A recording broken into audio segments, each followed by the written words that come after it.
This is episode 48 of Teacher Approved. You're listening to Teacher Approved, the podcast helping educators elevate what matters and simplify the rest. I'm Heidi. And I'm Emily. We're the creators behind Second Story Window, where we give research-based and teacher-approved strategies that make teaching less stressful and more effective. You can check out the show notes and resources from each episode at secondstorywindow.net. We're so glad you're tuning in today. Let's get to the show. Hey there! Thanks for joining us today. In today's episode, we're starting a 3-part series where we'll be diving into classroom transitions. We start our episodes with a morning message, just like we used to do at morning meeting in our classrooms. In episode 35 of our podcast, we talked about the idea of surprise and delight, which is a term that comes from the business world. It's the strategy of a business completely out of the blue, treating its customers to a valuable act of kindness with no strings attached. And in the episode, we talk about how the same strategy can be applied to the classroom. Planning small surprises shows kids that they matter to us. It helps them feel valued and loved. And this week's morning message is, what are your ideas for adding surprise and delight in the classroom? Emily, why don't you kick us off? Well, I recently saw a Plinko board on Amazon. Oh, that's fun. So if you grew up watching The Price is Right when you were homesick from school like we did, you know what I'm talking about. But basically, it's a board with pegs on the front. You drop a round disc from the top and it slides down, bouncing around the pegs until it gets into different landing spots at the bottom. Each of those landing spots could be a different prize, like 10 minutes of drawing time or 5 minutes extra recess or anything else. I'm obsessed with the idea of using this for surprise and delight with your students. It would be especially effective if you don't use it very often or if only 1 or 2 of the landing spots actually have prizes, so that getting the reward would give a big boost of delight to the class. I will link to that Plinko style board in the show notes. One of my favorite surprise and delight activities was to get out the seasonal books. And, thanks to years of Scholastic book hoarders, I had a big assortment of seasonal paperback books. So every month I would put a bunch of books in this little IKEA toy box that was supposed to look like a treasure chest. And a few times a month I would pull it out as a fast finisher, and the kids always thought that was a treat. Oh, I love that. We had some great ideas for surprise and delight from the teachers in our Teacher Approved Facebook group. So Emily had the idea of using game show buzzers to pull out from time to time in her math classroom. Oh, that's fun. I've done that before. We had some that the team shared. Karen loved the idea of a prize wheel that we shared in episode 35. She said, kindergarten students are visual learners, and the sound of a prize wheel spinning would certainly capture their attention and focus. The prize wheel could be used not only for prizes, but for lessons in all of our curriculum areas as well. I can already hear the students chanting, "Time to spin the wheel," and other such phrases. Oh, they would love that. Lisa had the idea of using one of those old school bingo sets with the bingo cage, the ones that you turn with the little balls inside. I think that would be such a fun idea. Jennifer said, I do a random Foodie Friday where we learn about a culture that is represented in our classroom and then try a snack from that culture. My kids love it, and because they know it could happen on any given Friday, even though I know which one it is, of course, they are even more excited when they come to school on Fridays because they just never know if it will be a Foodie Friday. And I think that's part of what makes the delight so magical, is that surprise of you don't know when it could happen. Yeah. Heather shared a couple of ideas, including changing out your pencils for pens during writing time, adding fun seasonal glasses to reading time, love that, and using slime for stretching out numbers in a lesson about expanded form. She's more of a fun teacher than I am. I was just telling my child yesterday how much I despise slime. Tina shared a couple of ideas. She said, to add surprise and delight, I have the kids write their answers with invisible ink pens, and they love to go back and check theirs and their partner's answers with the little light that comes with it. I also ordered a button called 30-second dance party, and I have all the names on popsicle sticks, along with a few dance party sticks. So when I draw a name to do the problem on the board, sometimes I draw the dance party stick. Then I push the button for an impromptu 30-second dance party. So fun, and it puts some movement in it. Oh, I like that it's just it has that time limit built in, so you don't have to manage it. Yes. I am like obsessed with that idea now that I've heard of it.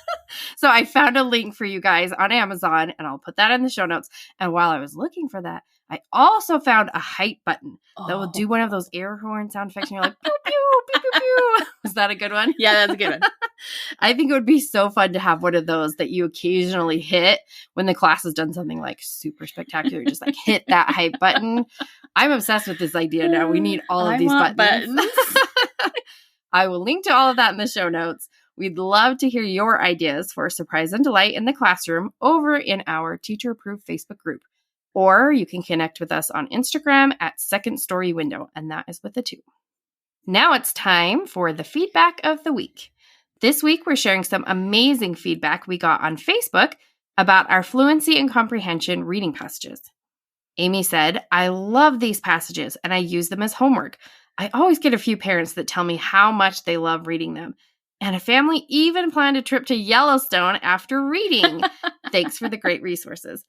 That delighted me because we wrote those passages based on our own experiences of visiting Yellowstone a few times in our childhood.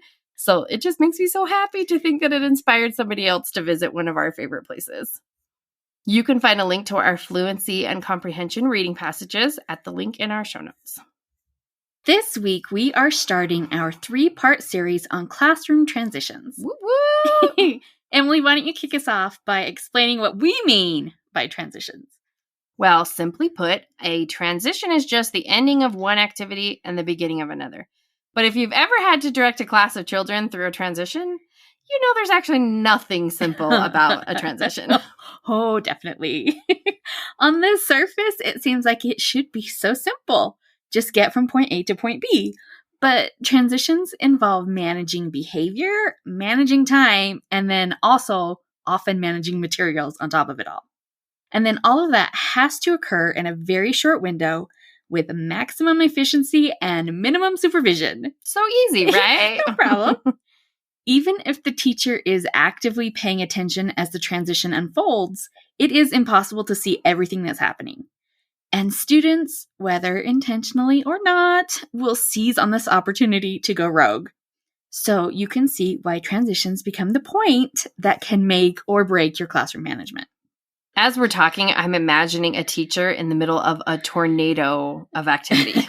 You've got some kids putting away one set of materials. Some are already getting out materials for a different activity.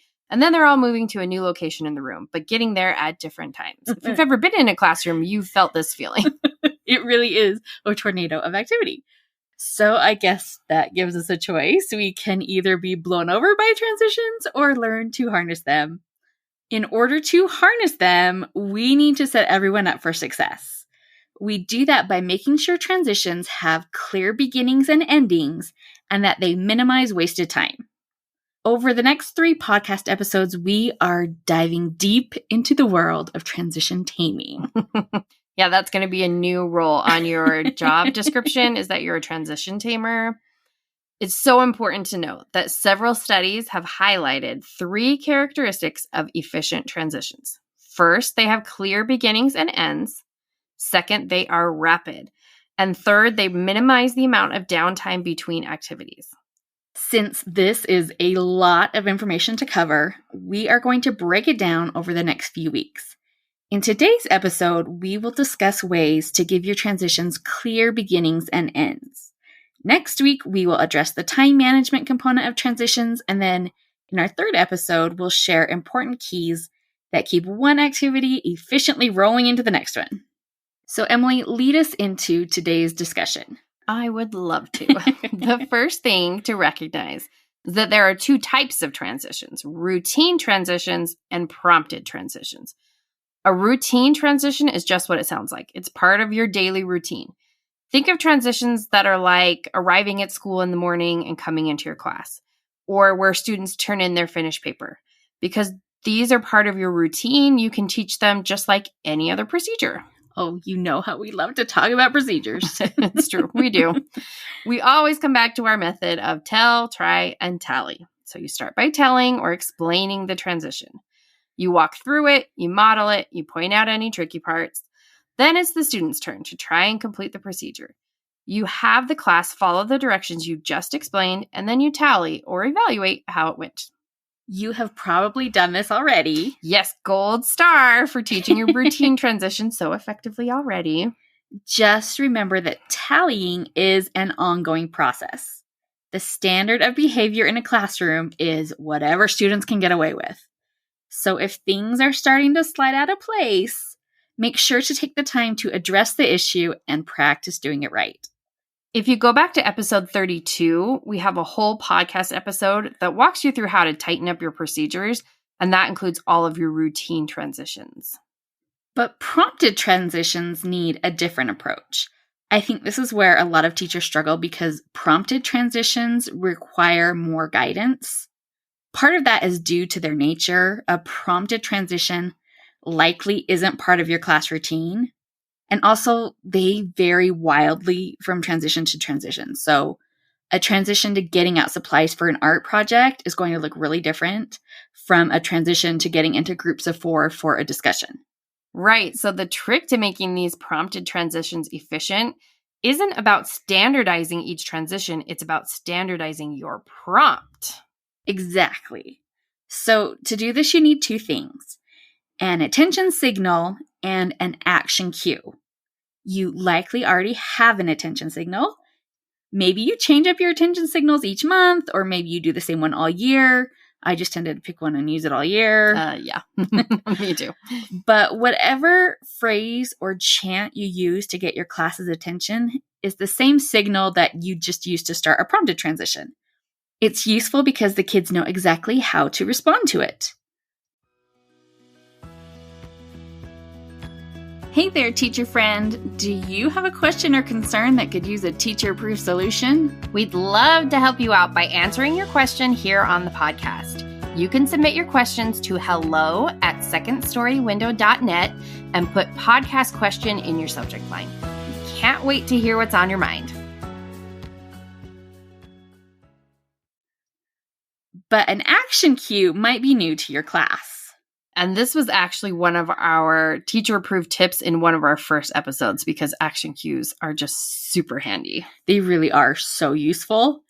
Action cues work by telling students exactly when to stop listening and start moving. So let's say you want your class to get a pencil. Take out their math books and turn to page 86. If you start listing your instructions, the kids will act as soon as they think they know what you want them to do. Pretty much without fail, they are going to start moving before they actually understand what's expected of them. Yep. And that's why you end up with 18 students asking what page they're supposed to turn to. But this changes if you start with a cue. So what does that sound like, Heidi? So that would be something like, when I say go, that's your action cue. And you use it to preface your directions. So when I say go, I want you to get out a pencil, take out your math book, and turn to page 86. Then I wait, check, go. This makes it much more likely that kids will listen to your whole list of directions. Yes. Knowing they have to wait for your action cue helps students relax and focus on understanding what you want instead of jumping in to predict what you want. Plus, after a few weeks, listening for an action cue becomes a habit. Every time your students hear when I say go, it alerts their brains that something important is coming and they better pay attention. You have probably heard us talk about student engagement as a balance between routine and novelty. The structure of when I say go is adding that predictability to our routine. Kids know what to expect every time they hear it, and that's the key to making an action cue successful. But even with this predictable routine, you can add in a little novelty by using a different cue word. You can substitute go for something seasonal like when I say football, or use it as a chance to be silly when I say gobble gobble, or when I say hooga booga booga. Very good demonstrations. Thank you. Mixing up your action cue is an easy way to add surprise and delight to an otherwise mundane task. Plus, it also works to keep kids actively listening. I almost always use go as my action cue. But if it seemed like my students were a little checked out, maybe I sometimes like to trick them. And the kids got a kick out of it. It wasn't anything mean. So they'd be listening for go, and I'd surprise them with go fur. And half the class would start moving, and the rest of the kids would be whispering, she said go fur, she said go fur.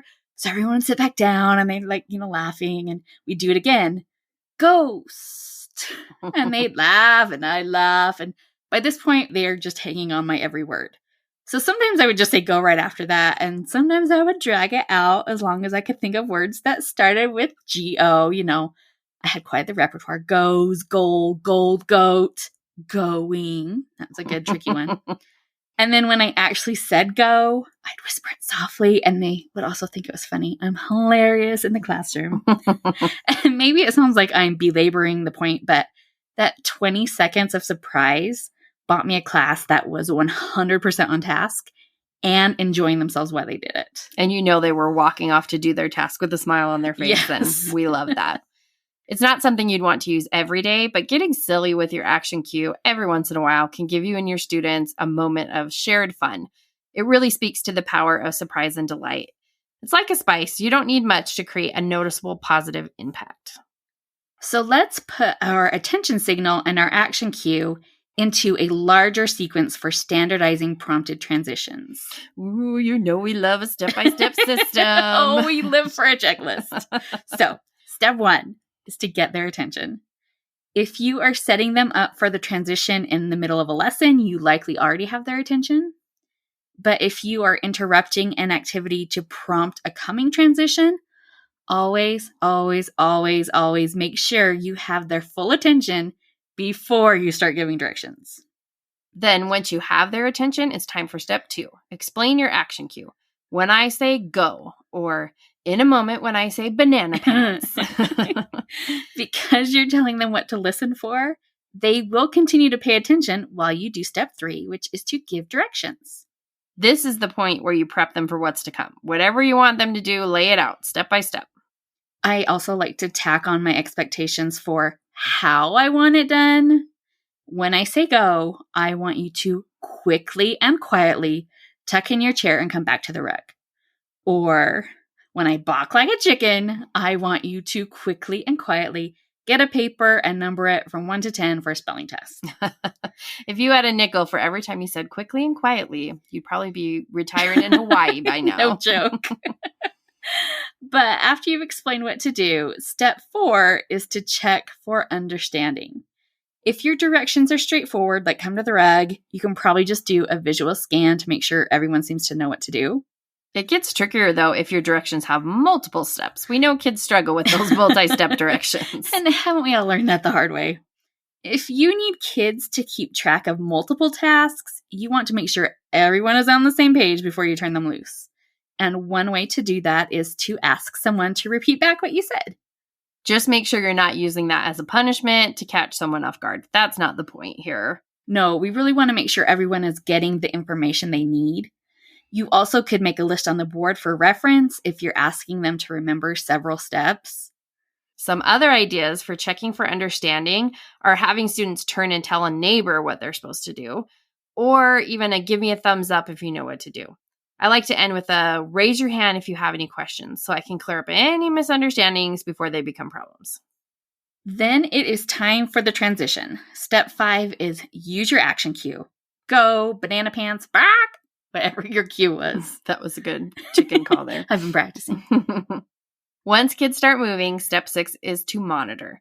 Likely you have your own tasks to complete during a transition. Which is just going to add a whole other layer of complexity to transition time. Yeah, it's so tricky because good teaching doesn't magically happen. You might be setting up for the next lesson or getting ready to pull small groups, but do your best to keep at least one eye monitoring how things are unfolding. And if you are noticing a common misunderstanding, like everyone is getting glue bottles instead of glue sticks, or a few kids are starting to get out of control, don't be afraid to just shut it down. Yeah, if that happens, start the transition over again. Jump in with your attention signal, make sure you have everyone's attention, and then work your way down the list. Explain your action cue, give the directions, but this time make sure to firmly address the behaviors that need to change and your expectations. So here is an example of how it sounds all put together. I start with my attention signal. Emily, do you want to tell about the pirate-themed one we used to use? Yes.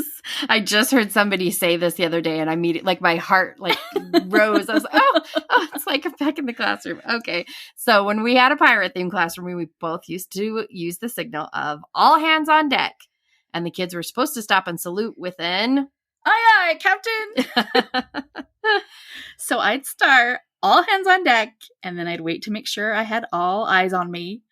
And then I would start, when I say yo ho ho, I need you to do 4 things. Quickly and quietly, clean up your phonics game and put the cards in the bin on the counter. Put your pencils at your desks, put your papers in the inbox, and come sit on the rug. Got that? Cards, pencils, papers, rug. What's the first thing? Yep, cards. What's second? Pencils, good. And put your papers in the box. And now point to where you're going to sit. Good. Raise your hand if you have any questions. And if no one had a question and I still had everyone's attention, I'd say yo ho ho and then monitor how well things unfolded. So, as a reminder, the steps for a prompted transition are 1. Signal for attention. 2. Explain your action cue. 3. Give directions and say how you'd like them completed. 4. Check for understanding. 5. Give your action cue. And 6. Monitor. We hope that's given you some good ideas for how to structure your transitions to have clear beginnings and endings. At the very least, we hope you'll give action cues a try. And please come visit our Facebook group to let us know how it went. We'd love to hear if you stuck with go or if your students got a kick out of you balking like a chicken. We'll be back next week with part 2 in our transition series, where we'll talk about how to make speedy classroom transitions. Now let's talk about this week's teacher-approved tip. Each week we leave you with a small actionable tip that you can apply in your classroom today. This week's teacher-approved tip is use icons when listing steps to follow. One way to really help students follow directions is to make your directions visual. I think teachers with young students do this often because they teach non-readers, but it really helps clarify things regardless of the abilities of your students. Everyone can benefit from visual cues. If you are like me and you are not blessed in the artistic department, trust me when I say that this does not have to be fine art. So if I want my kids to clean up their place value blocks, turn in their papers and get out their books, I would list the 3 steps on the board. And then, I'd use a blue marker and draw a square with some lines on it for a hundreds block. I'd use a magnet and stick a paper on the board next to step 2. And then I'd just draw a simple book icon. To make this even simpler, you could project your list from your computer. Then you can use clip art or even photos. No drawing required. That is definitely a win. That's such a great idea. To wrap up the show, we're sharing what we're giving extra credit to this week. Heidi, what are you giving extra credit to this week? My extra credit goes to Systane Ultra Eye Drops. And that's Systane spelled Systane because of course it is. So a few months ago, my eye doctor pointed out that my eyes were dry, what everyone wants to hear. And she recommended this brand of eye drops. They are really very nice and they do a good job even in this cold, dry winter air. I think I have gone through a whole bottle probably just this month, but my eyes are very happy. So, well, that's good. Good job, gel eye drops. Emily, what is your extra credit? I'm giving extra credit to our teacher-approved Facebook group. That is much better than eye drops. Well, the eye drops are helpful too. We have some really amazing educators in our group. I so enjoy the conversations that come up in there. And whenever we post about a morning message, we get such amazing responses from the group members. If you're not in our Facebook group, we'd love to see you there. You can find it at the link in our show notes or search for the Teacher Approved group on Facebook. That's it for today's episode. Remember to add an action cue to your prompted transitions. And don't forget our Teacher Approved tip to add icons to your direction list. Be sure to check out our show notes for links to anything we've mentioned. And if you've enjoyed this episode, please consider sharing it with a teacher friend. Recommendations are one of the top ways people discover new podcasts. We hope you enjoyed this episode of Teacher Approved. I'm Heidi. And I'm Emily. Thank you for listening. Be sure to follow or subscribe in your podcast apps so that you never miss an episode. You can connect with us and other teachers in the Teacher Approved Facebook group. We'll see you here next week. Bye for now. Bye.